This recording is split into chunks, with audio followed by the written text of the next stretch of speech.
Hi, everyone. Welcome to our Staffing Headaches webinar. My name is Jennifer Woodward, and we are so grateful you took a few minutes to join us.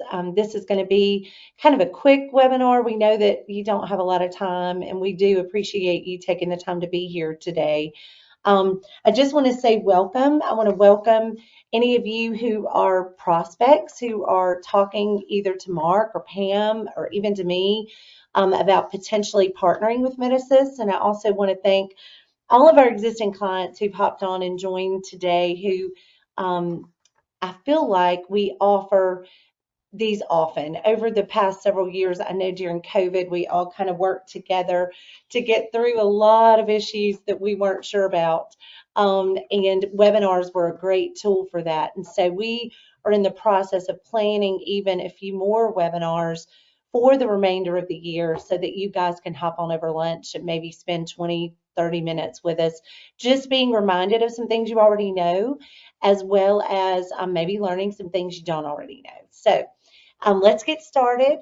We want to talk about today staffing issues. And we came across some crazy numbers, y'all, that approximately 75% of practices said that staffing was their biggest issue at the start of 2023.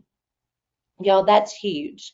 I am seeing in the chat that there is a question, so I do want to remind you of that as we get started. That you can chat in the chat log, and if there's a problem, we can either have someone contact you or reach out to you. If you have technical difficulties, we are recording this. So if for some reason you can't hear, or for some reason you can't see well, or you have to drop off for whatever reason, this will be recorded and be on our website.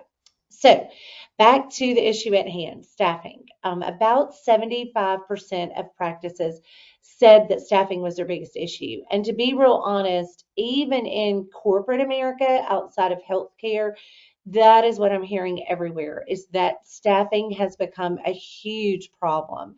Not only are we having a hard time finding people who are willing to kind of start and work their way up, but we're also just having a hard time keeping people in place and struggling with people out with emergencies or illnesses. All of that seemed to really ramp up during the COVID season. So we just want to give you 5 simple tools. We want to hit some high points today to just kind of remind you of some ways that you might could have a big impact on being better prepared for staffing issues as they come up. All right, our first point, of course, as we all know, is to assess your issues.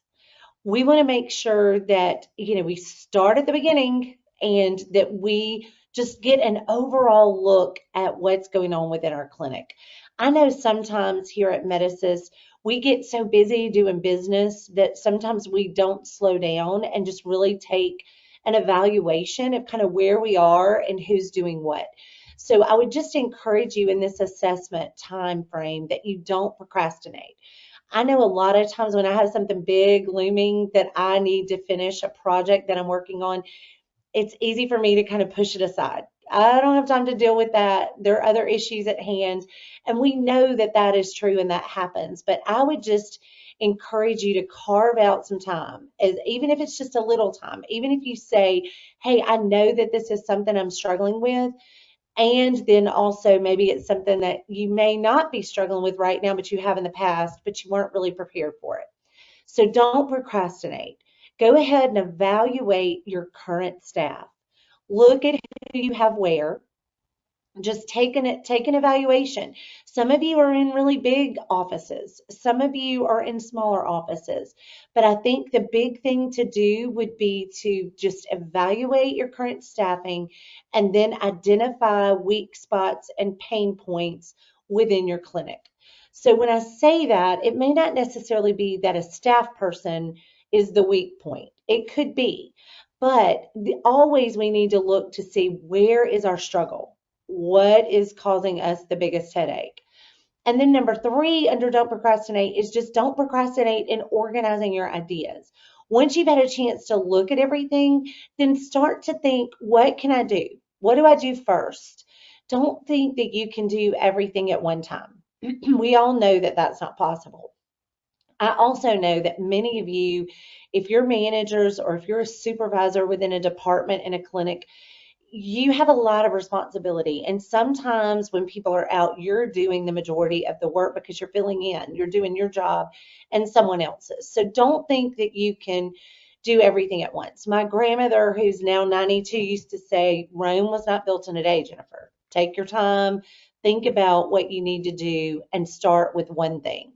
So don't procrastinate. And then, of course, let's be prepared. Um, we've been doing a lot of motivational things for our employees here at Medisys. And I've been trying to do some motivational things just to kind of keep me in line with what I need to be looking at. And one thing that we always talk about is being prepared so that we respond to situations as opposed to reacting to them. So let's look at what our list has on it, and then let's create an action plan. Look at what you can do when you've organized things, and then create an action plan of those one or two top items that you really want to focus on right now. And then the other thing I think that's so important, and I've been guilty of this before, y'all, is that sometimes I'm trying so hard to accomplish so many things that I don't really take the time to communicate with my staff the things that I'm really working on. So behind the scenes, I'm doing all these things to really help them and to help us overall. But I haven't really let them know that I see that it's a problem and that I'm hoping to find a solution. So make sure you communicate with your staff the things that you're finding and how you want to move forward in correcting those. And again, write it down.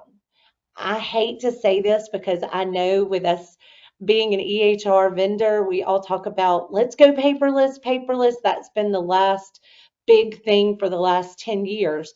But honestly, I personally work better with a little list. And when I write it down, for whatever reason, I'm very convicted to get it off my list. So if you are like me and that's part of how you're made, then go ahead and write it down. Write it down, print a list on your computer, set an alert on your calendar, but make sure that you document the several things that you've identified that you want to start with. And then, of course, step 3, let's go ahead and implement some of those plans of action. Again, don't overdo it.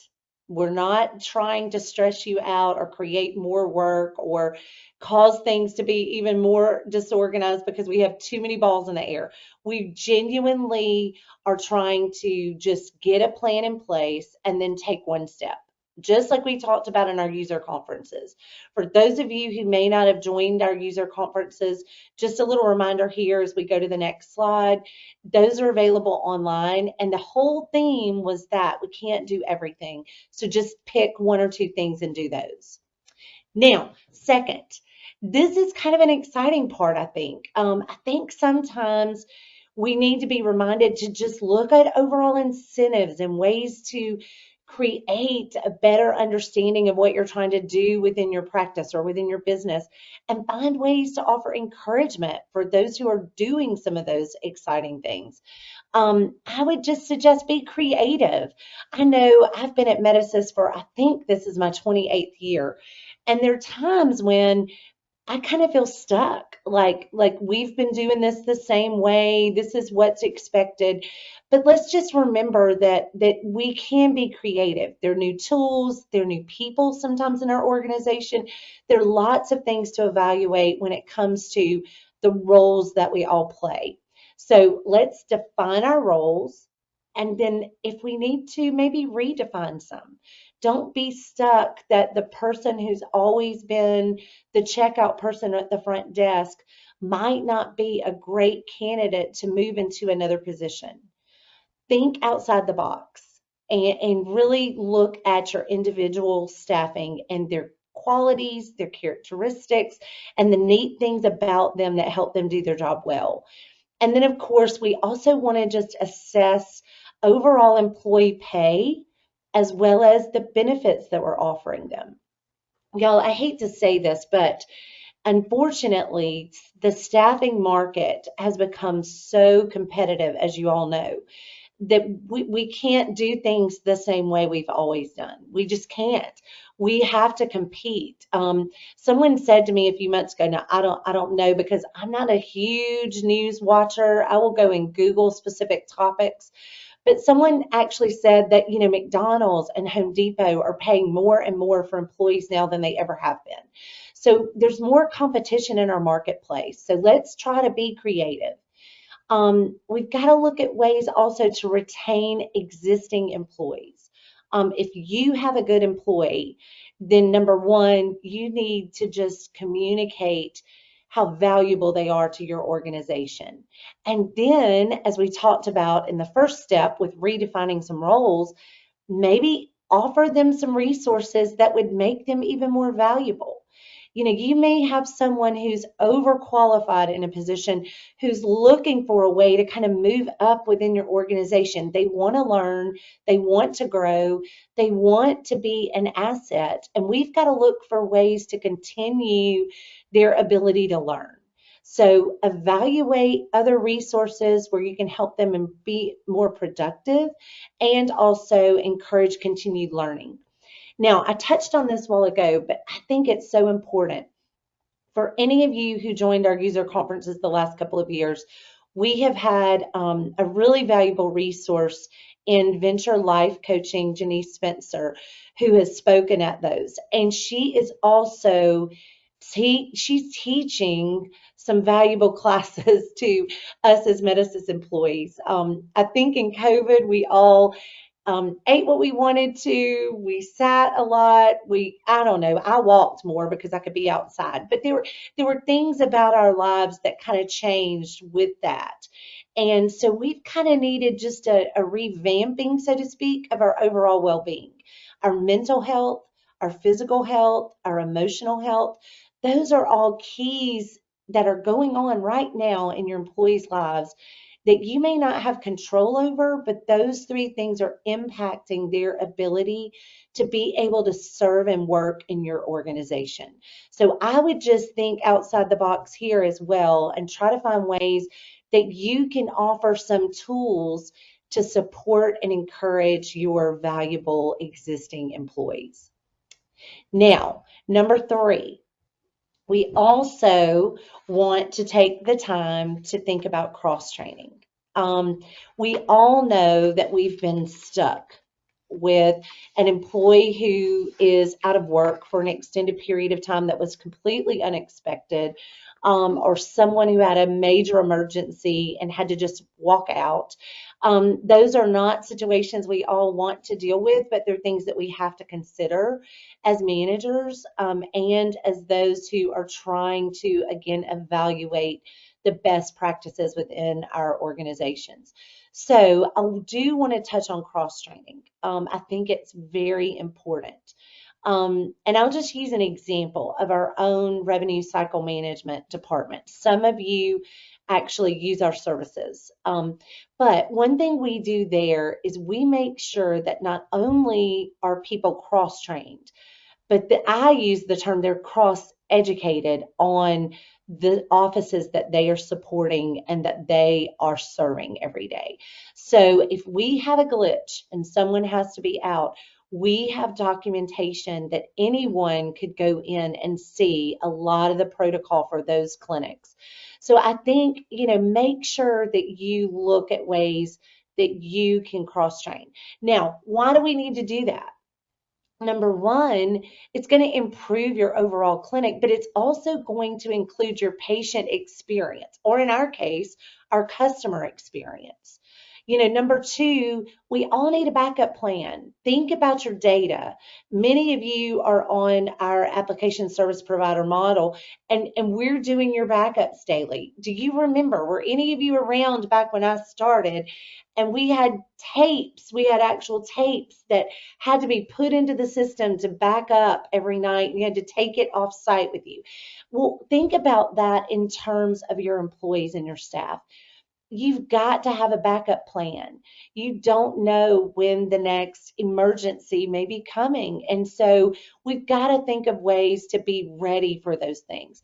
And then again, another reason that we want to cross train is because of our existing staff and what they really want to learn.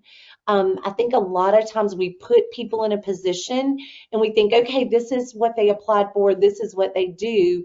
And then we don't take the time to go back and assess how are they doing?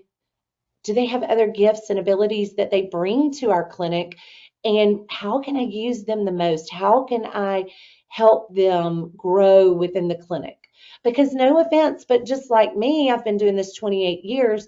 At some point down the road, someone's going to need to step in and do some of the things even I do. So we want people to learn and for that knowledge to be shared. Okay, what do I do about cross training? How do I start? I think first of all, you need to identify areas where cross training makes the most sense. We've got to be practical about it. And we've got to remember that we can't, again, do it all at once. And we all know that clinics have cyclical busy seasons. So kind of look at your cyclical busyness. Look at, okay, when are we the most busy? I'll just use pediatricians, for example. Pediatricians are very, very busy, well, all the time, but they're very, very busy, it seems to me, when I try to call and make appointments right before school starts because people are updating those blue slips and during flu season and sick season. Same for family practices. They may have the same. You may have some specialties, and you may be a specialty where you don't really have a cyclical season. You're just busy all the time. So, but look at your staff, vacations that are scheduled, and identify an achievable timeline. What's going to work best? Do I have two people who are already going to be out on vacation in July? Well, I can't really cross train then. I'm going to be using other people. But because I know they're going to be out in July, maybe I need to pull one aside now while I have full staffing and cross train one person to fill in the gaps while those two are out. It's going to look different for everybody, but just think about your timeline and what's going to be best for you and your staff. Now, how do we do it? Um, First of all, look at the quote on the screen. I love this quote from one of our offices in Birmingham. We are your partner. I don't want you to forget that. If you're a client of Medisys, we have really chosen over the last several years to just really not change much about our working model of how we support clinics. And that is because we feel like when you sign on and you become a Medisys client, we're an invaluable resource to you. That's what we want to be. And so you need to look at those resources, incorporate training from other resources. I'll go back to the Venture Life Coaching. One thing that she's very good at is helping with organization. There are other things that she's good at about how to respond to conflict. I mean, so there are going to be groups within your area probably where you can pull from some places that, for as little as a few $100s for a 30-minute webinar, you can enlist the help of a professional to talk with your staff about some new things that maybe they need to learn how to navigate. Again, Medisys. I can't say it enough. Medisys. We feel like cross training is so important that we do free online training for new staff members as well as existing staff members. And we also charge a very nominal fee compared to our competitors to come to your office. If you need help, we try to do it at the least expensive amount possible with the most knowledge and the most value. And I think that's important. If you're going to take the time to cross train employees, you want it to be really, really, really powerful training where you as a manager don't have to step aside every day to review things or go over things. Now, another thing about us partnering with you for some of this online and office training, number one is that you kind of drive the ship. You provide for us the list and the resources of the things that this staff member is going to do. And again, we're all different. So there are things that are going to be very specific to what your front desk is required to do, as opposed to Dr. Freeman's office in Auburn, who may have a totally different setup. So make sure that you, when you partner with us, that you provide us with information that you feel is most important. We like to go by your guidelines and then incorporate our knowledge. I think the third thing, this is just to throw out, some of this can be expensive, but in the long run, some of it is so worth it. You have to look at the cost versus the benefit. But consider setting them up for a coding class for your specialty, or send them to some webinars that maybe MASA is offering or MGMA is offering. Push them out for 30 minutes to join one of our webinars when it's specific to their job description. Look for specific areas where, again, they can learn and grow. And that is another tool of cross-training your employees. Now, number 4, again, we just keep mentioning things that some of you probably already know, but we also feel like it's always good to be reminded. I know when I attend a webinar, I walk away usually with 2 or 3 pages of notes thinking, gosh, I can do this. And that's what we want today to be about. So number 4 is, let's look at areas within our organization where we can automate. Let's look at those tasks. I would say go back to your original assessment. Look at those pain points, identify those bottlenecks. And then when you look at those, think, okay, how can we do this differently? Better yet, how can we outsource this or automate it in a way that there's less worry about it? We don't have to worry about it. And if someone is out for the day, that's not something that the ball gets dropped on. So refer to your pain points you've identified, evaluate things that you do repetitively. Look at those. I go back to just a reminder, my first position at Medisys was to sell an appointment reminder system, brand new, fresh off the cart. And basically what it was going to do was take the place of a human being having to sit and call patient after patient after patient. And what I always said when I was offering this service was, we don't want to get rid of staff. We realize that there's so much to do in your clinic that your staff can be better used in other ways. We want to keep that staff member, but instead of her calling patients to remind them of an appointment, when we have a service that can do that, maybe she can work more of the AR. Maybe we can put her working patient collections. There's so many things that need to be done that we're not always doing as well as we could. And I think that's an important part of identifying areas of repetitive tasks. Are there things that we're not doing that need to be done that cannot be automated versus what are we doing that's repetitive that could be automated? And then look at the expense of that. You would be surprised, especially now.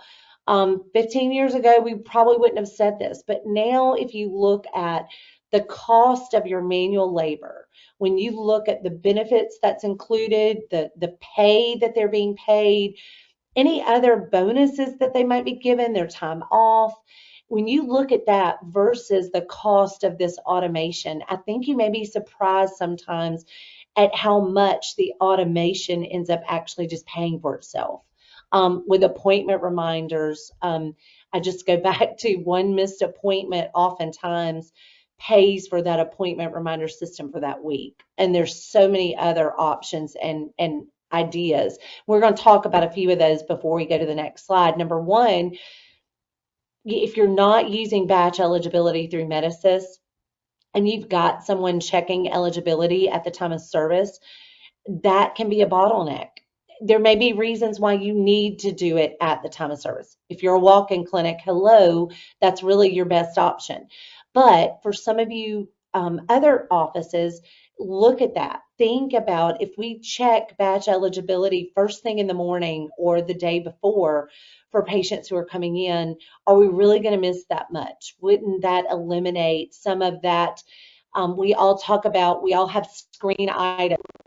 All our phones are in front of us all the time, and we rarely make eye contact. So we want those people that are in front of our patients to be engaging with them and not engaging in those automate, all those manual tasks if we can automate them. All right, number two, patient text or online bill pay, mobile pay, as some of you know it. Some of you have this in place, you know the value to it, but I just can't say enough. We live in a text world. If you think that an 80-year-old person is not texting, you're very much wrong. I thought that for the longest. And I can promise you now, there are some things my mom shares on social media and that she texts, and I'm like, Mom, you don't exactly know what you're sharing, but she does it and she uses it all the time. And I think that we've got to just get past the fact that some of our patients aren't going to use this. We've got to look at how many patients will really use this and how much will we benefit from it. Um, you've all heard the example of mobile pay. I think Mike has used it several times in webinars and classes, but we really wondered how many people would pay via text when we first released this. And again, mobile pay was released because of COVID. We were all scrambling to automate things so we didn't have to touch things. We didn't have to be bothered by touching a credit card or accepting a check. We wanted to be able to just text them their copay. So it really has grown exponentially. And as you know, most of us, even other organizations, are texting every day to remind us to pay something or to ask for payment.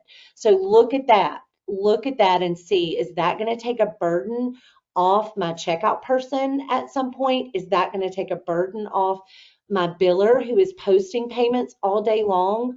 How is that going to save us time and energy? Electronic statements. I think most everybody uses electronic statements, so I'm not going to spend a lot of time on this. But with electronic statements, there are other services like an online bill pay option that you can add to your actual website. So just be, again, I go back to be creative. We can't get stuck in a rut. Make sure that you're looking at all of these. Patient portal. Many of you are using Patient Portal. Some of you are waiting and planning to implement it soon, which is fine. Again, we don't want to do it all at once, but patients really love, for the most part, the portal. It's especially great for people who have older parents and need access to some of their information online. It cuts down on phone calls, y'all, eventually. Now, maybe not right out of the chute. Again, there is some patient education and training that has to go into using these resources, which we can help you with. But Patient Portal will help cut down on calls. It streamlines some of the information that your providers are trying to provide to patients, especially those normal results. There are just so many great things about it. Some of the paperwork that is a bottleneck at the front desk. I hate to say it, but not everyone can afford those stand-up kiosks that are so expensive. But we got to find ways to still offer some of those things, even if we're a smaller clinic. And I feel like Patient Portal and the forms that you can provide online kind of eliminate some of those front desk bottlenecks. Claim scrubbing. If you're not using a claim scrubber, we do partner with one. And I can honestly say over time, it is well worth its money per provider because it builds a repository of what you're billing, and you're able to fine tune codes and fine tune modifiers in a way that if your biller were out for some reason and you were stuck, that claim scrubbing in place would help catch a lot of the errors that your human biller is doing now every time they look at your claims or go through a remit. So again, there's so many more. Look on our website, go read more if you're not using some of these resources, call support, because there are ways to take away some of the pain that we're all experiencing with staffing. Okay, number 5, which is our last point. Again, I know all of you are super busy, but consider outsourcing. We've even done it here. I can remember the day, and this is a bad example, but where we did not have a cleaning service that came in regularly. And that's just an example of ways that you can find additional help by outsourcing. I think first you need to look at your overall staffing. We actually have some staffing resources here locally in Montgomery and in the Tri-County area that do provide specific short-term medical staffing. You just need to do a little research and dig a little and have their number on speed dial maybe. It may be that you don't enter a partnership with them, but you go ahead and call. You find out what they offer so that in that time of need, you already know which direction to go. You've done the research ahead of time. You're not trying to research in the middle of a crisis. Of course, if we narrow things down and we look at, one area where we all feel like a lot of work has to be done and it takes a lot of time and sometimes a lot of staff is billing. And as I've mentioned, Medisys does provide revenue cycle management as a resource. The beauty of it, y'all, is, and some of you don't know this, so I'm just going to say it, is it can be as much of a resource as you want or as little of a resource as you want. It can go as far as we do everything. I want you to take my charge from the very beginning when the provider finishes his encounter, and I want you to take that charge and go all the way through to where the patient pays. Or it can be, I'm struggling. I'm the manager. I'm responsible for end of day, end of month. Can you help me with that?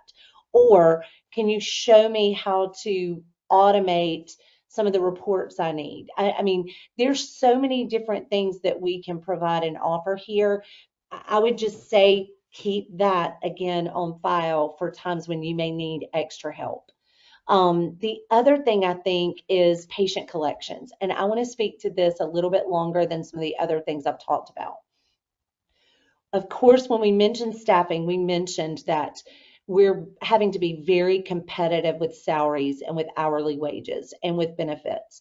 Well, I would just say that of the majority of the clinics that I encounter through our revenue cycle management team, a lot of them do not bother with a ramped up patient collections process.